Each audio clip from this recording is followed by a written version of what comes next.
અરે તમારા સમયમાં તમે જ્યારે કોઈના વહુ હતા ત્યારે એ સમયમાં વહુ એટલા લાડકા હતા અને કે અમે હવે 4 ભાગ્યા હતા, દેરાણા જેઠાણા. તો 25 જણા માણસો હતા એમ. હા, તો 25 માણસ રાંધવું જ પડે ને. તો બધા જાતા હતા વગડામાં બિચારા. સાણ વીણવા જાય ને ગાડું ભરીને લાવે ને એ તાર પાણી નતું. એ તો અત્યારે પાણી સારું છે, ત્યારે પાણી જ નતું.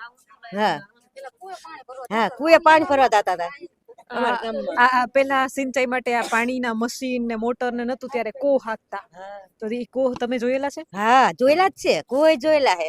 પાણી શીખેલું છે, પાણી ભરીને પાણી ગામમાં થોડુંક મગાવે ને તો પાણી હોત ભરી આવતા હતા. અમને દયા આવે તો પાણી હોત ભરી આવી. ત્યારે પાણી જ નતું કોઈ. અત્યારે પેલા સરમ ભરતા હતા માણસ, અને અત્યારે કરશો પાણી ભરવા, અત્યારે ન ભરી દે આપણને. અને પેલાના ગઢિયા હતા ને એ પાણી ભરીને દેતા હતા બેડે ને બેડે. તારે અમારા ગામમાં બહુ સારું ખાટડીમાં. અમારા ગામમાં દરબારું બરબારું બધું સારું. લોકોય સારા, બધા બહુ સારું.